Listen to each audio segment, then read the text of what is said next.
Okay. Thank you. Good afternoon, everyone. We're going to call this work session to order. It's June 16th, our last work session for the fiscal year, for the school year. Mr. Chair. Thank you, Mr. Smith. The item on the agenda that we're going over now is the superintendent contract. We're presenting this for approval at the regular meeting. I went through and noted some highlights on that, but Ms. Conrad Peters, I got to say, was extremely cooperative and gracious in all the discussions on the contract. So I want to commend her on that. I've had numerous conversations with her. Our attorney has been very involved in the whole process, and we were able to finalize everything on Friday. The only stipulation that we're going to have to deviate from is her start date. Physical start date is going to be July 28th. But in our conversations, she is going to be advising and heavily involved with Al Rickey and staff in preparing for the upcoming year before that. Okay. The contract itself is in line with what we've done in the past. As far as salary and automobile allowance and things such as that, moving expenses, everything there is all consistent with what we've done in the past. There was in the past a performance incentive for all school grades of C. We decided that we wanted to raise the bar, and that's now starting at a B. So we're going to step it up, and we're going to encourage higher success, and she's super supportive of that. So board members, if you got any questions or anything on that, I'll entertain those. You've had time to look over it. Just seeing it, but had a quick question. I know when we talked originally, we wanted to make sure our attorney was involved with doing the contract and everything. What changes did Sean recommend that we didn't have from previous times in the contract? Is he on the call? Yeah, I'm here. Can you hear me, board members? Sean, you're muted. No, he's not muted. Not on this side. I think our volume. Oh, the volume. You got to turn the volume up on the TV, maybe. We had that last time. He's remember? like, didn't we do this last time? Just talk, Sean. We'll read your lips. Okay, sounds No, good. I'm kidding. I'm I'll kidding. I'll just type everything out.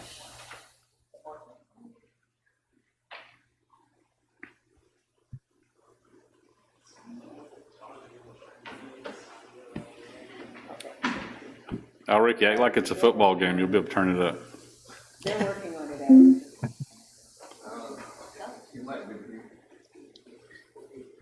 Try it now, Sean. Can you hear me? Give it a try, Sean. Can you hear me? Yes. Yeah. Okay, I can hear an echo Yes. myself, so I know I'm playing in there.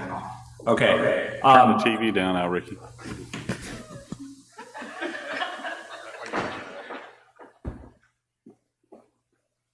All right, good afternoon, board members.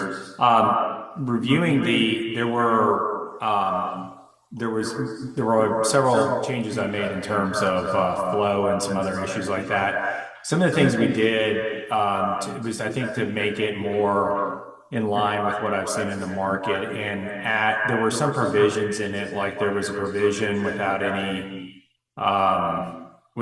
term that had to be served, and if there was basically a mutual parting of the ways, then the superintendent would be entitled to 20 weeks severance. We changed some of that to make it more in line with it. You had to be there for a certain period of time. That was the major issue that was there, and I think we were fair in what it was that we were offering, but I think that was not something that was aligned to what our previous, what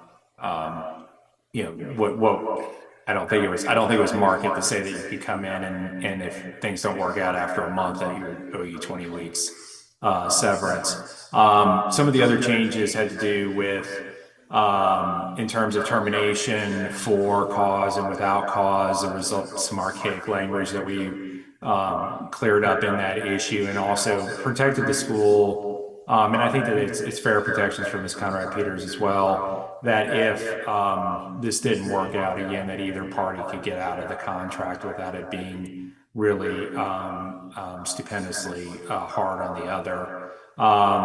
There was some ambiguity in terms of some of the benefits that were there in the previous one that we talked about. There's also a little bit more of encouragement to do things like professional development and training. This is a person who's coming from outside of the state of Florida.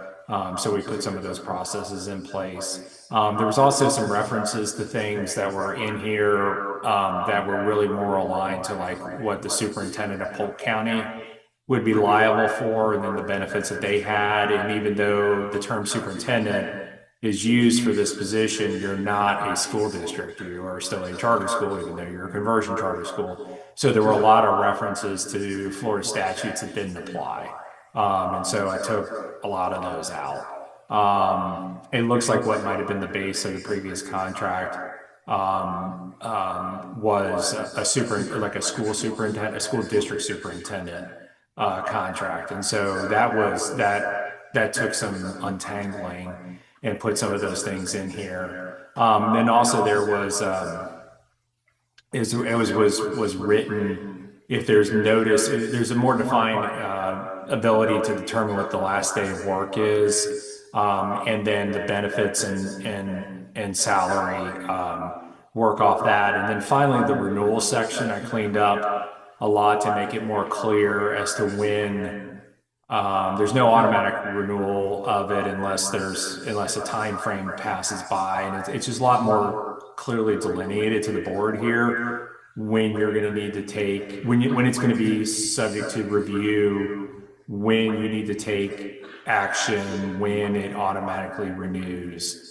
And then what are the options for both parties, again, to either decide to renew or to undo it. And then as Danny mentioned, we moved it up from a C to a B, but I also added a provision in there that if every school is at a B, that there would be a bonus for getting an A as well. And I was speaking with Ms. Burrows about that, as well as Danny, and kind of putting all that together. I think that this, sets her up for success and reward if she gets all the schools to a B plus A's. I mean, there's a lot of benefits that come to the school, both financially, the school system, both financially as well as reputationally, if you start getting some A's, which is of course what we all want to see.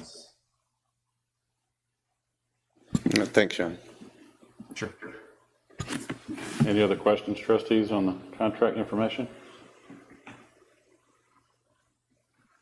Okay. Thanks, Sean. Of course. Ricky, back to you.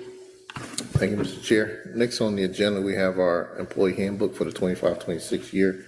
Ms. LaQuanda Burrows will actually be available to answer any questions that the board may have on this document.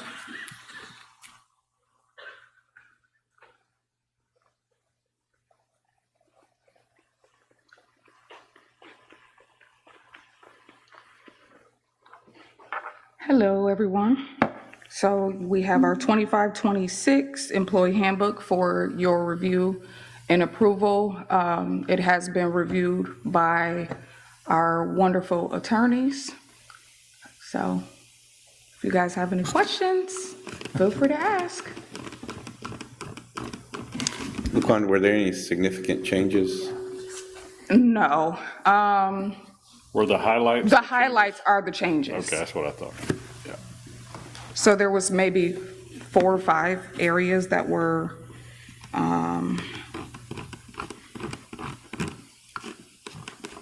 Yeah, it was ID badge area.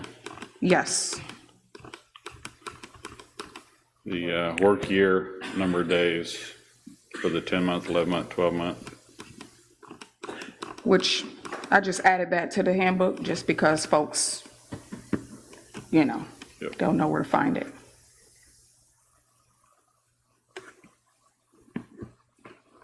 Mr. Chair, while everybody's looking at that, we're in the process of doing our 2025 legislative update. The legislature was incredibly active this year, so I look forward to having a conversation with the administrators as well as potentially the board if you want to have an update sometime in August or September. It's something that we do for a lot of our clients.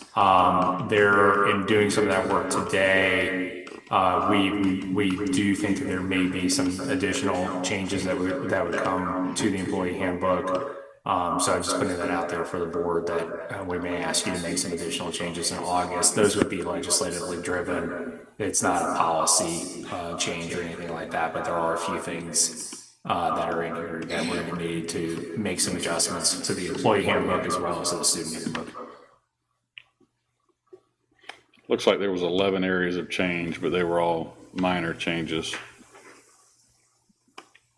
Sean, back to the legislative updates. You send those to me regular.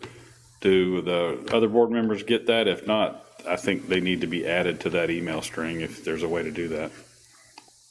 We can do that. I don't know if every governing board member wants to get every email that we send out. I'm happy to send that one around. We do send out some. So for you, for trustees, we send out emails. Sometimes they just go to administrators, or we have 1 or 2 points of contact at every school. Some of them are very operationally driven. Some of them are policy driven. So certainly that one I think would be good to send around to everybody. And we're working on. It was actually 2 emails. This is the first time we've ever had to split it into 2 emails. There were so many things that happened. And then there's whatever is going to happen this week as well. So that one will probably do that. So of course, I'm happy to send everybody everything if you want it. But typically we would send it to like the board chair and the administrator, the chief administrator at each school, and then they decide how to send it around from there. But if you'd like for me to copy every trustee going forward, I can do that as well. Okay.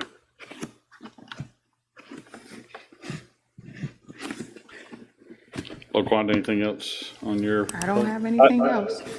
I have a question. Go ahead, Andy. I have a question. A great job on this. Do the principals keep these at the school, or do you have a copy of them in their HR folder at the central office? So every year, what we've been doing is when they sign, exactly how everyone signs their contract, we've been uploading the handbook to Skyward for employees to confirm or acknowledge receipt of receiving the handbook. It's always on our website, on the HR website of the Lake Wells Charter Schools website. And we always encourage everyone to read and get familiar, especially leadership.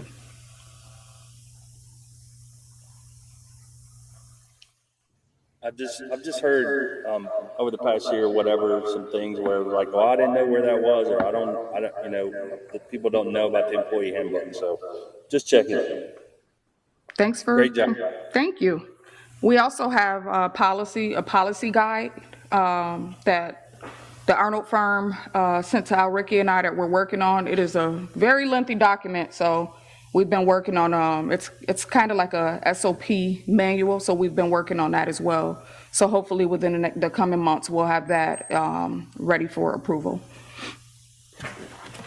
Ms. Burrows, could you maybe give a few examples of what would be covered under that document? Literally everything from operations to school operations, literally everything. You name it, it is the Bible of running the system. So for board members, you may see, like the Polk County School District would have a policy book that covers everything. That's what we're endeavoring to do for you as well as a few other clients. It may not be every single thing that applies, but it's one place to look. So if you wanted to go look up what is the Polk County School District on policy on registering a student, you'd be able to you can go search the web right now and find that. Mm-hmm. We're trying to do the same thing for Lake Wales. So it's going to have It's going to have your employment manual, your student manual, your parent handbook, Title IX, all anti-discrimination policies, just basically everything. I think it's still very much a work in progress, as Ms. Burrows said. Once we get it to a place where maybe we would probably workshop it, kind of like we did with the bylaws, where we had a meeting at the beginning to discuss and then a later time to come and approve it. I envision that that's how we're going to roll it out. Okay, thank you. Anything else? Nice job. Thank you. Thank you.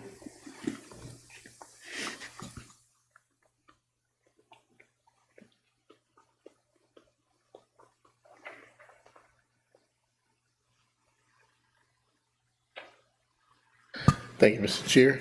Next on the agenda is the May financials. I spent some time, about 3 hours, with the trustee Marvin this morning, going over some questions. So I'm sure he'll get into them with me. We're just going to go over briefly over the summary document. This is fairly what we've been doing all year. We had the last board meeting of the year, and I just want to highlight our assets and our liabilities. Through the month of May, our assets at 48.7 million, and our liabilities through the month of May at 15.3 million. Both of those are down from the month of April for the various reasons. Mainly due tos and due froms, we're making adjustments as our audit firm is actually in there looking at our records, and we're making adjustments as we need to. Cash is still strong, so we can pay our bills as they come due, and that's what that last bullet represents. We've collected roughly all of our FEFP dollars that we expect to receive. The only way we will actually receive anything in the month of June is if there's some reconciling items, some small reconciling items that we'll receive. If they've actually underpaid us or overpaid us, we'll have some adjustments. That's what the month of June is for. But for the most part, all of the revenue is in. Expenditures, we still have the month of June to actually report. So we're at 37.9 million, and we're slightly under budget, which we have $7 million in excess revenue as of this point.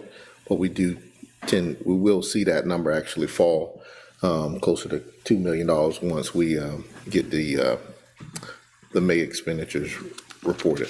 The June expenditures reported. Supplemental programs finished the year through the month of May. Everyone is operating with excess revenues, and that's pre-K and after school. And if moving on to food service, for the month of May, we have $102,806 in excess revenue for the month of May for services for food service. Our federal programs on page 2, we're still at about 86% of our spending, which is actually a pretty good rate. We always strive for about 90 to 95, so we'll get fairly close to 90% once we complete the year. Our entitlements, we have all of our applications out, except for 2, I believe, and so we're ready to go with federal programs. Through the month of May, we're expending 90% of what our budget is for transportation, which is actually pretty good. Our transportation costs, no matter what the increases in costs have been, we've been hovering around $2.4 million for the last couple of years, which is actually impressive because the cost of fuel and other things continue to go up. We service more students, and we still seem to be able to, transportation department is really efficient with making sure that we don't, those costs don't keep going up. We still get the students in. So I want to give a shout out to those folks that are working really hard. Ricky, how are we on the busing situation? Are we adequate on our buses and everything?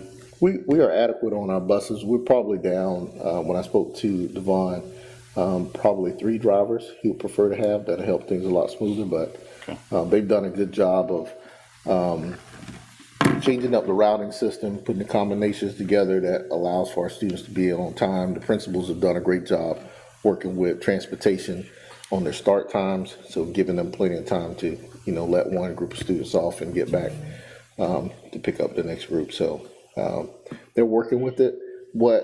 If we had more drivers, it'll cut down on that excess cost of overtime, because we do have a lot of overtime due to the fact that we have fewer drivers. And then when there's drivers that's out ill, then we have a little issue. We're not quite where we were. I think we are somewhere around 20, I think he said somewhere around 21 drivers. Before COVID, we had almost 32. So I don't think we need to get back there, but I think he said, somewhere between 27 and 24 would be a good number that he'll be comfortable with. And equipment, we're good on that? We're good on equipment.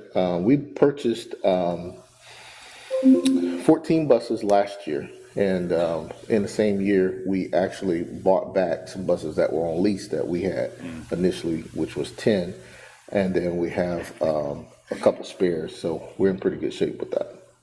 Good, thank you. Okay. Capital projects, that funding is available for supporting debt service and other projects.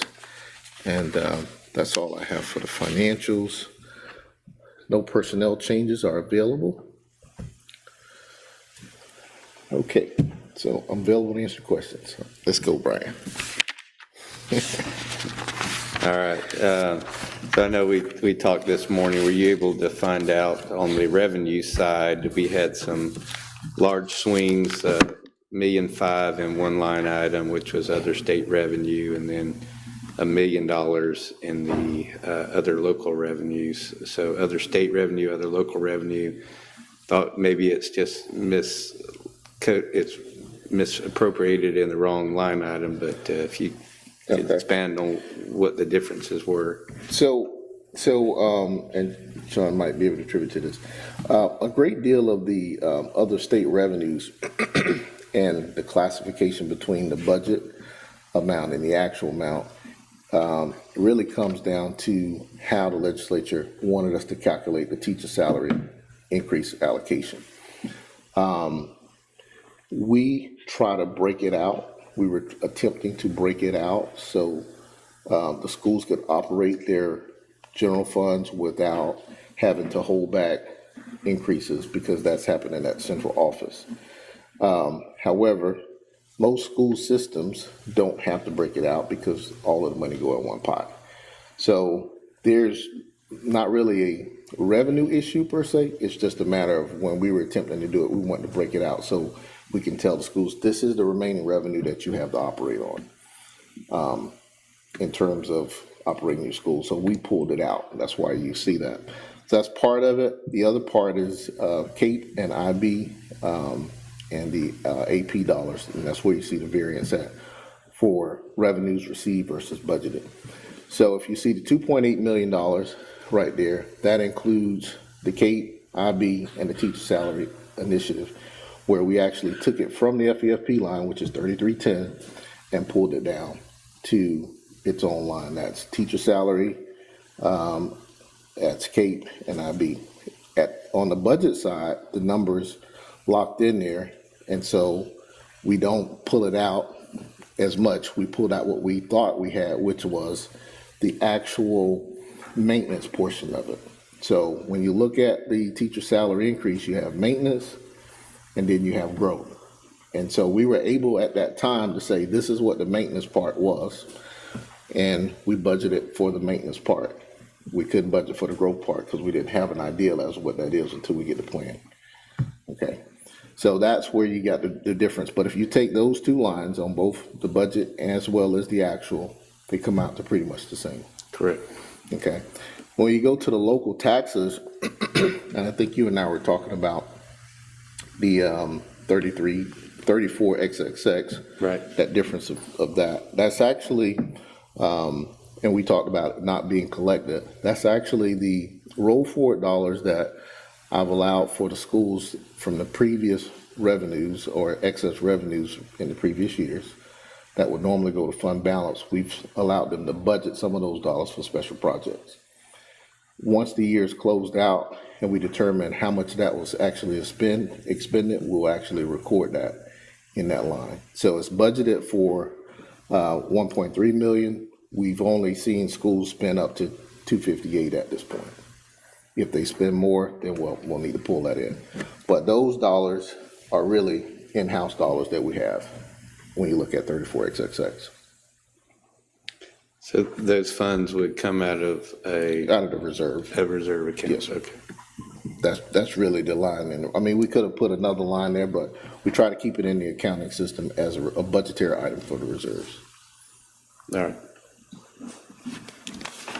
And I thought you had another one.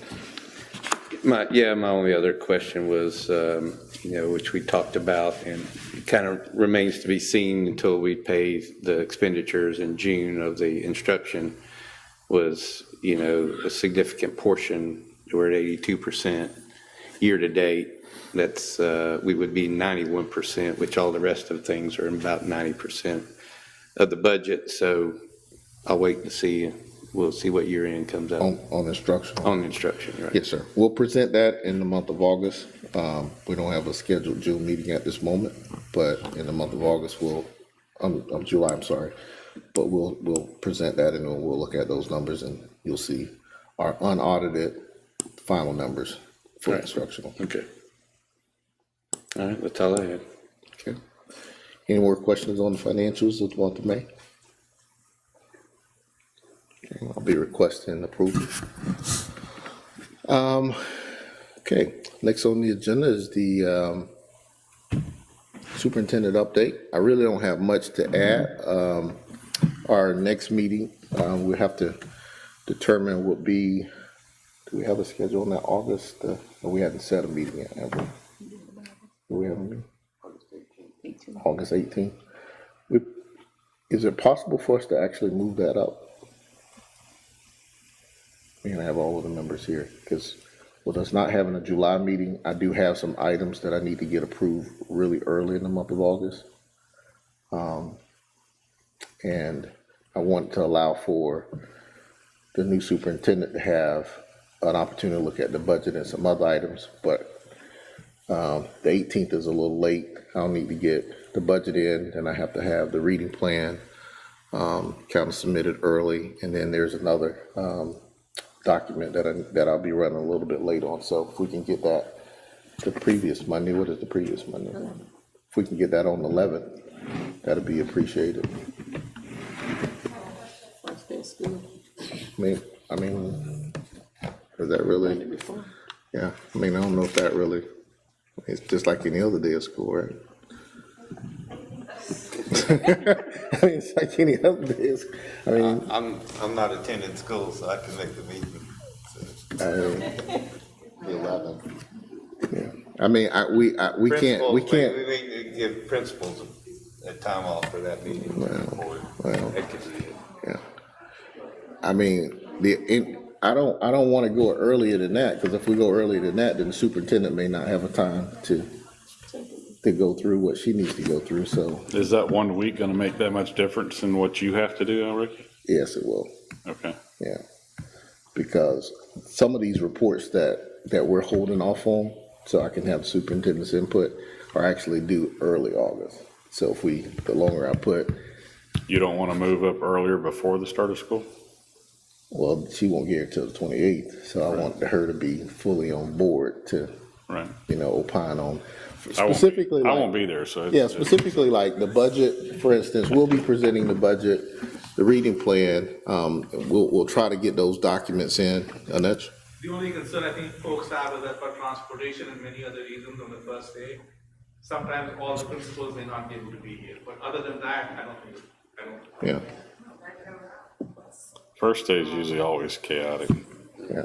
That's the only thing. So, but What if you, I mean, if you want to do it on a Tuesday. what if you had it on the 12th instead of the first day of Right. school? Will y'all be okay on the 12th? Okay. All right, That would scare me to to have a meeting on the first day of school. okay. Well, well, we'll go with the 12th then. How do the trustees feel Are about y'all Tuesday the okay with 12th? the 12th, trustees? Well, you can zoom in. We had also talked about postponing the retreat until the superintendent started. Now knowing it's a little later than we expected, I mean, we're going to try to have one, and we're going to do it in August. We're going to try to do it like we've done in the past and have it all on the same day. So, I mean, I think there's a little more than just picking a date today, maybe, that we have to Yes. consider. Oh, so we are having a retreat? Well, that's, Not, I had, Alric and I've had a couple conversations about that, and I think it's imperative that we have the new superintendent involved in that. So what I would suggest is, over the course of the next couple of weeks, we have conversations with her, find out how soon she thinks she can get situated, and then put forth the agenda of what she wants in that retreat. I mean, it'd be pointless to have a retreat unless there's content and validity to it. So even if it's later in the fall, I don't see a problem with that. That's my opinion, of course, but I would hate for a meeting to be held and it's just for showing up and just saying you had one. I think there needs to be viable content to it, and I mean, I can have a few more conversations with her and see what she thinks regarding the retreat or the thought of it. So were there plans to have the retreat then the week the same day of the meeting? Was that what I heard, or Well, we don't know when? We tabled it, it's typically in June. And so we, as a board, decided to move it back, waiting on the new superintendent. Not knowing the contractual problems with where she's at now, pushes that back a little bit. The end of July would have been great for that, because it would have given her a little bit of time, but if she's coming the 28th, I mean, I would encourage you to wait and let her drive that item when the retreat is held. It doesn't have to be on a board meeting. It can be a separate board retreat. right. Well, and I guess if we're already starting the school year, do we need a retreat this year? Maybe I not. mean, what agenda is what are we going to talk about that we're going to already be doing for the year? True. I don't think we're going to change mid-season. Right. And if we're talking about later in the fall, we're halfway through the school year by close to that. So maybe there's not one to need. There's a need for one, but maybe there's just not a time for one yet. I totally agree. And I would say, let the superintendent make that decision so that she can drive the strategic plan and all the things that need to be done. So maybe you don't have one this year, you have one next year. But I would let her make that decision myself. If she's just not physically here until July, but she's still working with the team up until then, she may even want to have it before school. May have. And because I would assume that she probably has already been thinking about what to do. And so maybe, and even if she did say, well, let's do it the week before school and just pick a day to do it, I would definitely want to give her that opportunity to do it. I think we need one, especially with her coming on.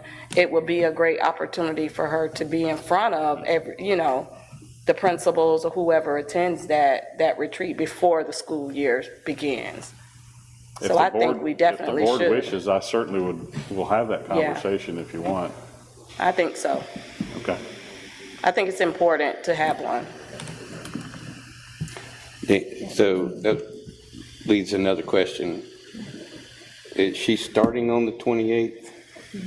Is that when Physically in office on the 28th. Is she contractually starting on the 1st of July? Are we paying her from the 1st of July? Or are we paying her on the 28th? From her contract standpoint, will be the 28th. Okay. We're talking about doing a consult agreement for the 1st to the 27th. Okay. So that's where we're at now. So that's another agreement that we're going to have to approve? No, that would be something internal that the interim superintendent, and they can handle that because the amount would be less than the threshold of board requirement. Okay. Yeah, so it wouldn't be a board action. Okay. But I think that's important so that she can get to work and get things moving in her direction. So, Well, back to the actual work session, I believe that the 12th is an acceptable time if we can have that work session here at Lake Wells High School at 4 o'clock on August the 12th, with the board meeting following, 5:30. Do you have a conflict? I'll make it work. Okay. Yeah, the CRA meeting 2 to 4. But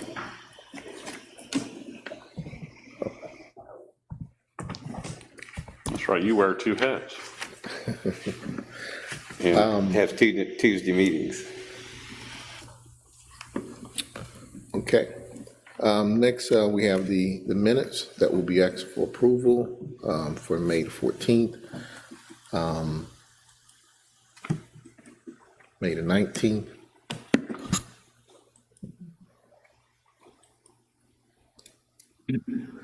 and trustees' responsibilities. I'll hand that over to the chair.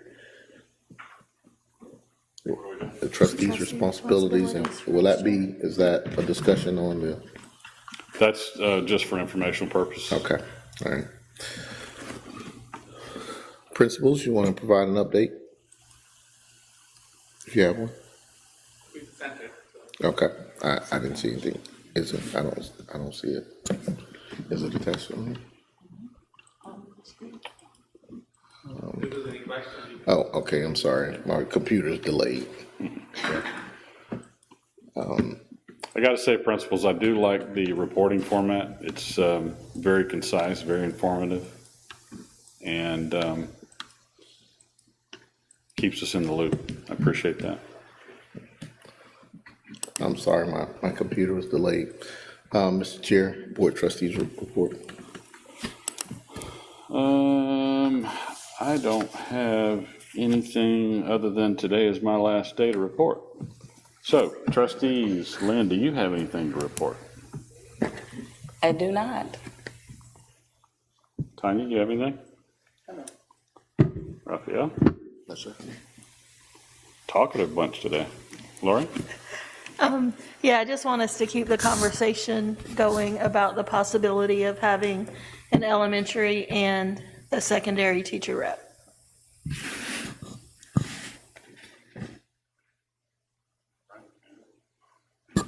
Nothing for mine, and I know Andy's on the call. I believe he's still on, but I was just curious to know where we stand with the 1919 building. I can give you an update on that. Andy, are you on the call? Okay. Oh, Andy, you want to give them an update? You go ahead, Ricky. I want to talk about Lori's thing real quick. Go ahead, Ricky. So, Brian, they are working on the final touches on that. We did run into a little issue with the connection of the sewer. But we're working with the city on that. The other part that was a little bit of issue is the delay in getting, once we move our portables out of the way, connecting all of the fiber and everything to that building, make sure that building come online effectively. Other than that, we're on target to be ready for the beginning of the school year. We still have to get those portables out of there, so I'm still working with a portable company. They've come by and inspected them, so it's just a matter of getting them to pull them out so we can finish up the last little bit. When do you expect the portables to be moved? Well, I emailed them last week, and they hadn't put a schedule up, so I'm gonna try to get them out before July. Get them to come in and get them out before July, but preferably we like to have the students off campus because they bring a lot of heavy equipment in there, and so it'd be helpful if those students are on campus during that time frame. Okay, thank you.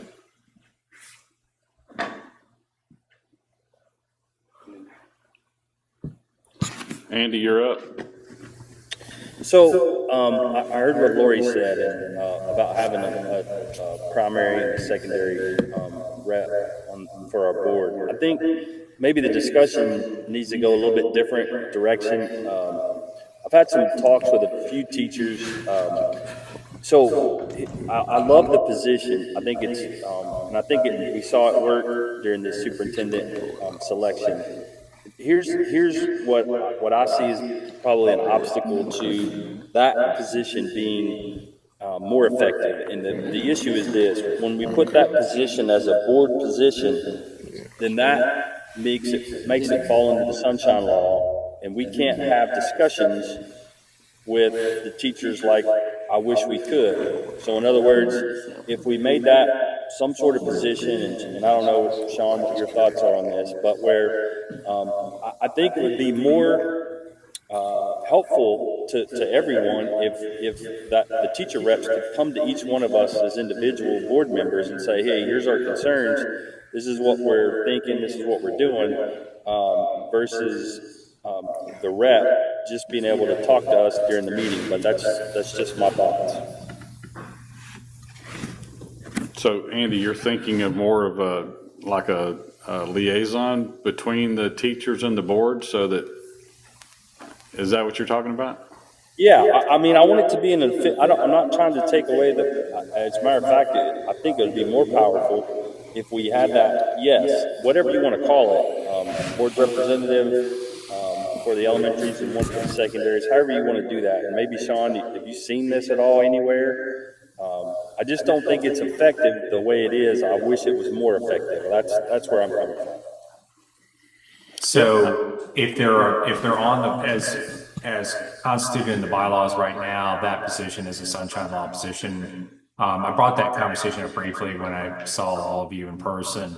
We had that conversation. So as a board, it's really kind of your decision. I mean, I have, in essence, I think it would be similar to like the principals, where you ask the principals, do you have anything to reporters or any comments or anything that you want to do on that position? So rather than sitting on the dais, if they were to make a presentation to the board or something along those lines, then that would be something that's doable. But that's I would just need to be given direction from the board. Do you want to continue with it more in the way in which it is, or do you want to have it more of and however you want to draw that line? Is it K through 8 or K5, 6-12, however it is that you want to divide it up? I would just need direction from the board on that. But if it's going to be a position where they're listed in the bylaws and it's a listed position, that's sunshine. If it's going to be a policy or an administrator, like some kind of quasi-administrative role, then you would be able to contact them outside of meetings. Sean, you represent a lot of charter schools. Are there any other systems like ours that has a teacher rep on the board? Or not that I'm aware of. We're the only one? Yes, sir. Okay. I know there have been some times where the sunshine prohibited us from carrying on conversations and doing something proactive with what the teacher rep had, other than in the setting up here at the board. And sometimes they don't always want to talk about everything in the board setting. So I think that's a topic worth the board looking at from a standpoint of operational, where it can make that position much more powerful and more involved between the schools and the board. Because now with it being a non-voting position, and because of statutory, I'm correct, they can't vote anyway. So I would encourage the board to look at that. That sounds like something that would empower that position. But, So yeah, I have a question. So currently, if I understand correctly, we currently have a teachers advisory committee, right, that meets periodically. Is that correct, Mr. Smith? Okay. So, and that committee is made up of representatives from each of the schools. All right. Can we have a conversation about having that committee meet more regularly, once a month perhaps, and have that committee be a direct liaison to the teacher board rep? So that way, the teacher board rep is hearing from every school with every school's concerns, other than just individuals that just reach out to him directly. If they could be used in somewhat of a funnel for information, a conduit, for information, and a liaison, I think that we already kind of have that in place. Okay. Yeah, that would allow the teacher rep to be on the superintendent's agenda for those meetings that are held. But, sorry, I'm just trying to follow this. With, but in that scenario, the teacher rep would still be a board member, right? So we kind of still got the same problem as in the board having discussion with the teacher rep, because this is something I brought up when we were doing the bylaws, because we put in the bylaws that the teacher rep would be on the board. So I think Sean has already hinted at, changing the bylaws if we're just, gonna have them as a liaison to where the board members are, can have an opportunity to speak with them and not be in violation of sunshine. I would, I'm sorry. no, I'm sorry. I think there was great wisdom in the original bylaws in appointing a teacher rep. I think it takes care of a lot of other issues. And I think it's our responsibility to figure out a way to work around that structure to address some of these concerns. But I would caution any discussion about changing that position or removing that position. I would too. I would definitely not want the position to be removed because I do believe that it still has value of the teachers feeling like they do have a voice on the board, right? So if you take that from them, they may feel that you're taking their voice from them. But I love the idea of if we do have a teacher advisory board, that we utilize that to be that discussion type of conversation that, now, are you saying with that will go directly to the board member and then they will speak whatever is spoken out of that meeting? Now, who's over the teacher advisory committee? Is that a board member or That's the superintendent. superintendent? Okay. It couldn't be a board member because Yeah, if of you have course, the teacher right there, exactly. then That's you what I have- thought. Okay. That's why I asked that. It's worth discussion. I think y'all should look into that and talk about it over the next few months. I just come at it from the point where I had lots of great discussions with teachers as we're doing the superintendent search. And I don't want to lose that. And so, you can have real constructive, conversations, but, whatever you guys decide, I mean, I just think it would be more helpful if we can have those one-on-one conversations, but,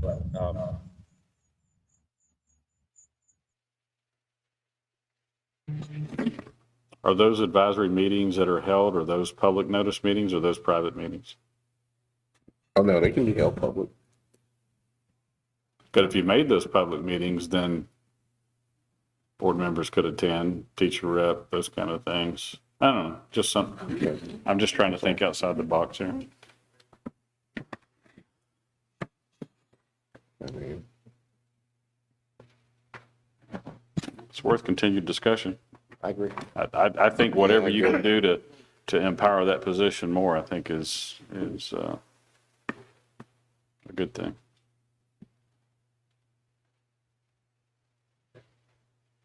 Anything else, Andy? not along those lines. I'm good. Thank you. okay.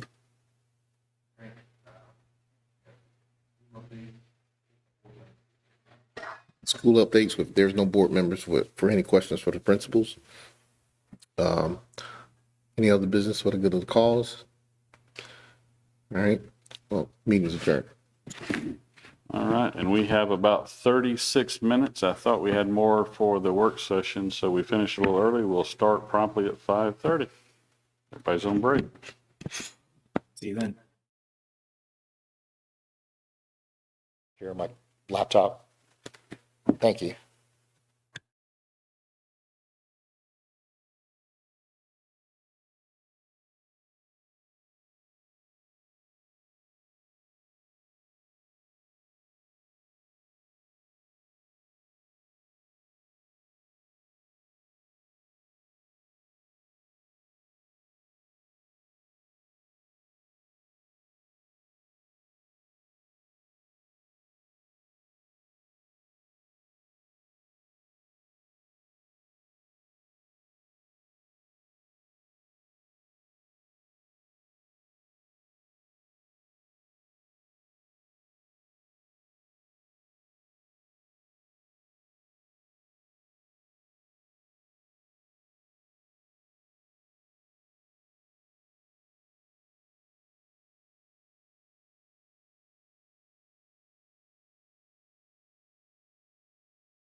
Okay, folks, if I can have your attention, please, I'm going to call my last meeting to order. Raphael, will you lead us in the invocation and pledge of allegiance, please?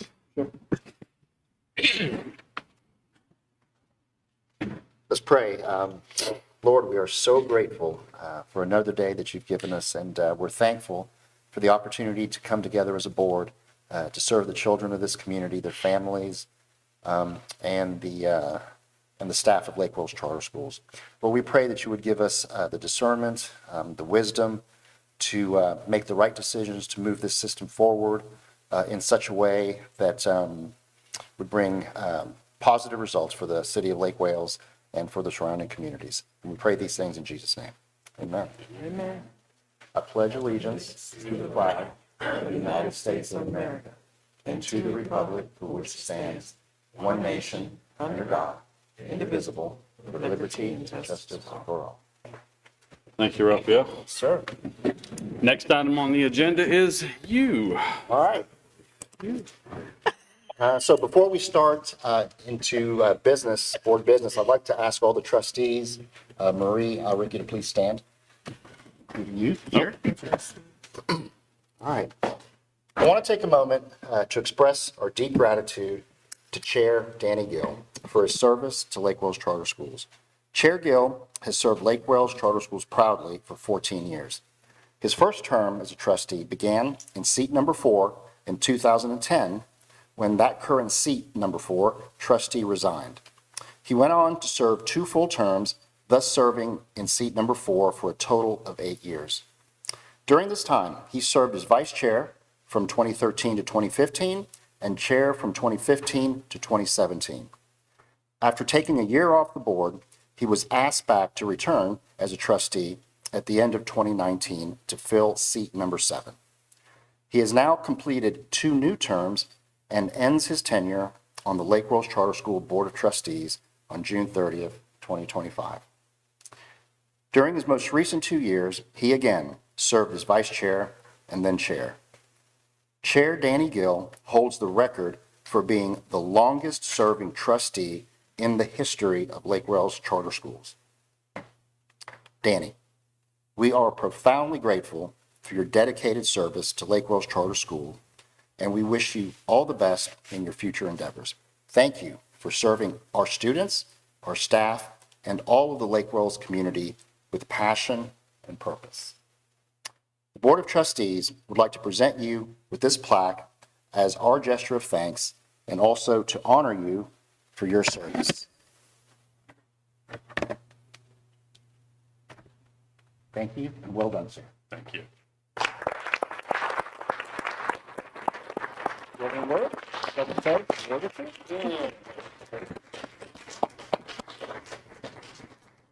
I made a couple of bullet points here. I didn't want to get lost. I'm so excited to pass the baton.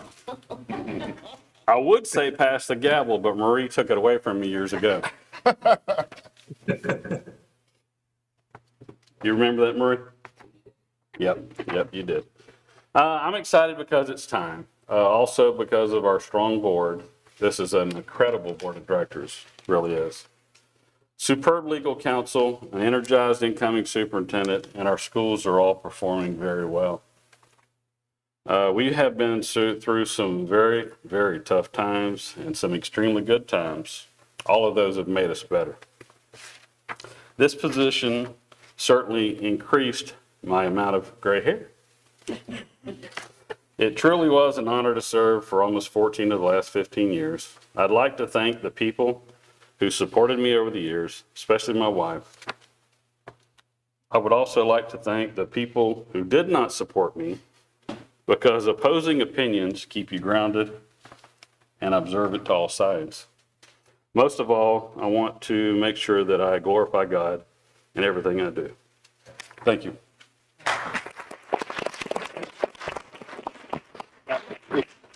If everyone here would just indulge us for a few more minutes, if I could ask the board to come step down in front of the stage so we could get a photograph.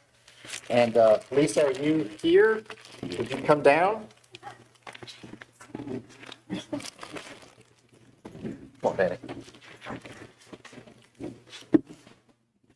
Bring your flag. Oh, You're usually telling somebody to bring their flag. You're on the other end of it. yeah.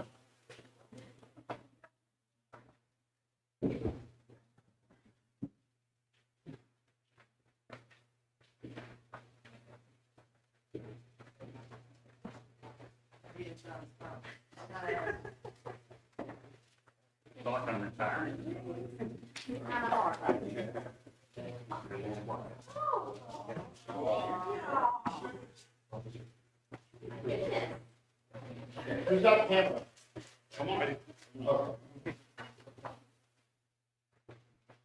Can we scoot down? Yes, we can.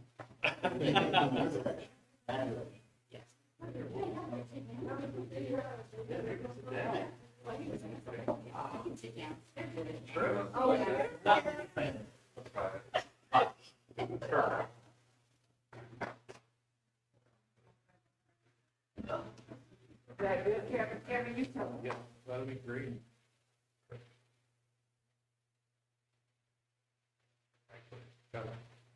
Thank you, guys.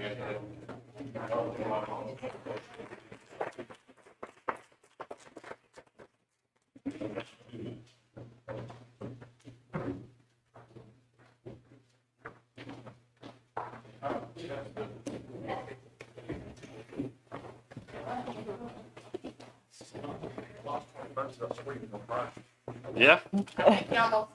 I lost the bet. No, I was laughing. I was smiling. That's some dust in my ears. Oh. Thanks, everybody. Really, it was not needed and too much, but I do appreciate it. Okay, moving on the agenda here. We're going to be swearing in our two new trustees. If I could have Jamie Winfrey come up to the podium, please. You said you were going to run.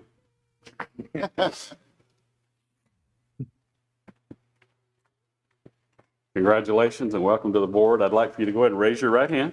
Repeat after me.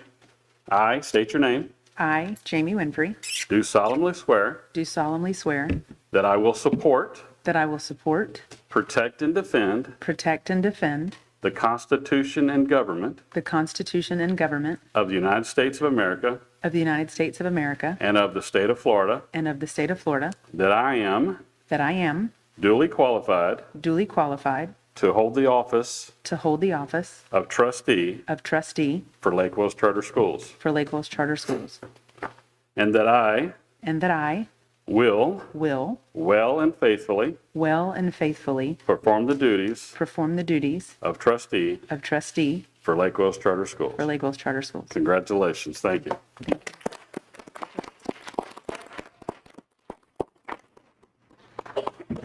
Can I have Keith Thompson, please? Our next victim.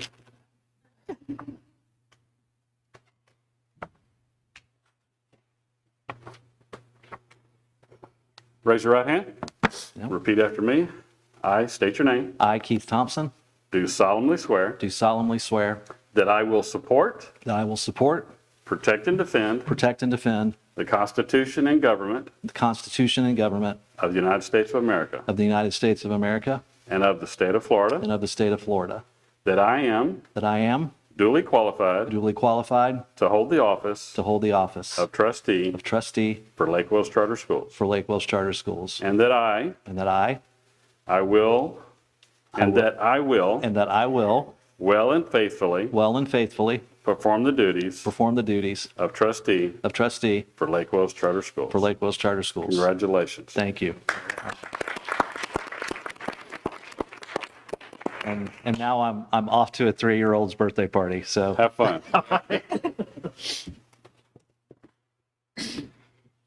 All right. Thank you, new trustees. I look forward to watching you from afar. Marie, any scheduled persons to address the board on agenda items? No, sir.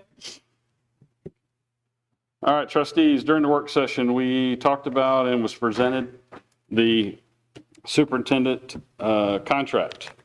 Any comments or questions before I entertain a motion for approval? Hearing none, I'll seek a motion. I motion. I have a motion by Lynn. Second. I have a second by Lori. Any comments or questions on the motion on the floor? Hearing none, all in favor signify by saying aye. Those opposed? Aye. Voice from above. Motion carries. Next item on the agenda is the approval of the employee handbook 2526 as presented during the work session. Any questions for LaQuanda? Otherwise, I'll seek a motion for approval.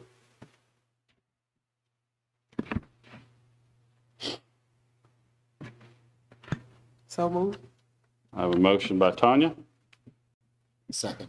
I have a second by Raphael. Any comments or questions? The motion on the floor. Hearing none, all in favor signify by saying aye.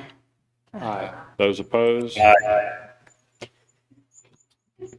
Motion carries. Andy, it's freaking me out just a little bit. Next item on the agenda, we have H and I, which is the approval of the Special Board of Trustees work session and meeting minutes. I'll seek a motion for approval on those items together. So moved. I have a motion by Lori. Second by Brian. Any comments or questions of the motion on the floor? Hearing none, all in favor signify by saying aye. Those opposed? Motion carries. Approval of the Board of Trustees work session and meeting minutes from May 19th. I'll entertain a motion for approval on those together. So moved. I have a motion by Raphael. Second by Tanya. Any comments or questions on the motion on the floor? Hearing none, all in favor signify by saying aye. Aye. Those opposed? Motion carries. Item 11, or I'm sorry, L, approval of the Board of Trustees school responsibility for 25-26. I'll seek a motion for approval. So moved. I have a motion by Lori, Second. second by Lynn. Any comments or questions of the motion on the floor? Hearing none, all in favor signify by saying aye. Those opposed? Motion carries. Financial report. Al Ricky, anything you want to add to your report? No, sir. Request approval. All right. Any questions for the CFO regarding the financial report as presented? I'll seek a motion for approval. I have a motion by Brian, Second. second by Lori. Any comments or questions of the motion on the floor? Hearing none, all in favor signify by saying aye.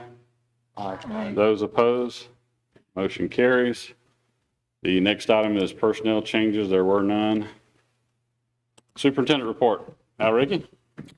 Yes, just a reminder that we've agreed August the 12th at 4 p.m. the next work section and 5:30 for the board meeting.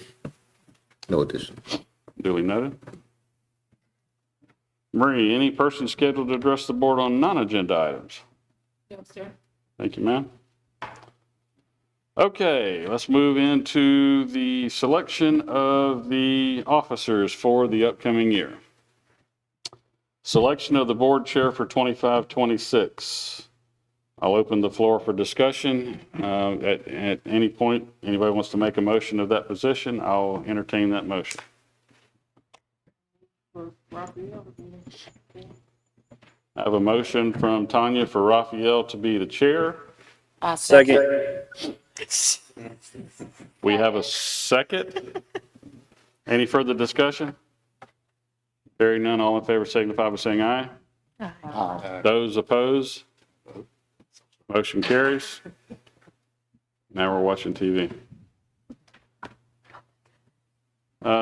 Selection of the vice chair for 25-26. I'll entertain a motion for nomination on that item. I'd like to nominate Dr. Hutto. She's very involved in the schools. I believe that she has the ear of the staff and the teachers. She's a career educator. I think she would perform those duties very well. We have a motion on the floor for Dr. Hutto to be the vice chair by Raphael. Second. I have a second by Brian. Any further discussion? Hearing none, all in favor signify by saying aye. Aye. Those opposed? Motion carries. Selection of the treasurer. This is something that we haven't done in the past, but this is something that legal counsel has advised that we need to do. So there will be a treasurer position and a secretary position. These are board seat officers, and they will work with the CFO and the secretary. So the selection of treasurer for 25-26, I'll seek a motion for nomination. I'll make a motion, Marbit. We have a motion by Andy for Brian as the treasurer. A second. I have a second by Tanya. Any further discussion on the motion on the floor? Hearing none, all in favor signify by saying aye. Aye. Those opposed? Motion carries. Selection as the corporate secretary. This is also a board seat officer for the 25-26 year, and I will seek a nomination for that seat. I would move for Dr. Lynn Johnson to have that position. Okay, we have a motion by Tanya Second. for Dr. Johnson, Second. That. second by Raphael. Any further comments or questions on the motion on the floor? Aye. All in favor, signify by saying aye. Aye. Those opposed? Motion carries. Trustee report. This is my last sign off. That's all I've got to say. Chairman, or trustees, Lynn, do you have anything you want to report for the last meeting of the year? None? No. Gotcha. Tanya? Okay. Raphael? I don't have really anything to report, but I would like to encourage all of us here and our staff moving forward. I think there's a new horizon ahead. We have a new superintendent coming. I would hope that everyone would, just show her the welcome that I know that the city of Lake Wales has for her. So I'm just looking forward to some neat and new and great things. I agree with every bit of that. Laura? I echo what Raphael said. I'm super excited about her getting here. I just want to thank Polk Avenue. It's been an honor to serve them this past year. And just thank you also to Janie Howard Wilson for all the invites there. I love being in the schools and just the stuff that I've seen going on. And then I just have a quick question that I was asked over break, and this is for our attorney. Could you reference the statute that says that the teacher rep cannot have a vote? It's not a question. It's a conflict of interest. They can't be an employee of the school and be on the governing board. So it's in the charter statute. Do you want to do the rest of your comments and I can see if I can find the specific citation for you? Basically, it says that an employee of the school is not allowed to be on the governing board. Put you in the hot seat, Sean. I know. Well, I can tell you it's in the charter statute. Oftentimes, this is pretty well settled, so this isn't something I have off the top of my head. A lot of things that are more discussed more often.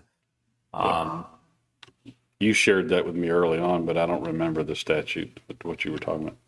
Brian, do you have any comments, anything you want to talk about? No, just wanted to welcome Ms. Kuhn and Mr. Thompson to the board. Look forward to working with y'all next year or next month, and as we start July 1.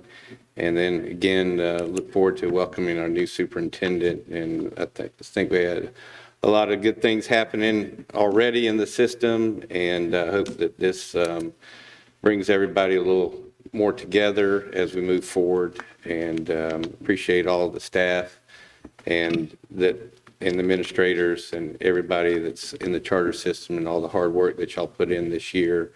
The grades are reflective of that from the schools. So I know we're moving in a positive direction. I thank everybody for all their hard work. That's it for me. Well said, Brian. Sean, anything you want to add, or are you still looking? No, it's 1,233, subsection 26C, season cap. It reads, an employee of the charter school basically may not be a member of the governing board of the charter school. So if you have a teacher who is within the system, who is an employee, because, you know, it's the basic conflict of interest. You are on both sides of the transaction. You're the employer voting on things as well as an employee. So every employee of the school, in essence, reports to the governing board. So you can't be on both sides of that transaction in a governmental setting. There's nothing, you know, of course we have at least one, if not more, current educators or former educators on the board. If you had a teacher at another school who was on the governing board, they could serve as a trustee. But a current employee of it, you know, Mr. Smith, the new superintendent, they don't get a vote at the governing board. They all serve for the governing board. So a teacher in the school district can't be, you know, it's so basically it's just a conflict of interest. And so that's why it's there, and it's reflected in the statute. That's why you're the best. Definitely. So Sorry, I didn't know it immediately. I'm surprised you didn't. Any other business for the good of the cause? Hearing none, meeting adjourned. Thank you, everybody. Good night, everybody.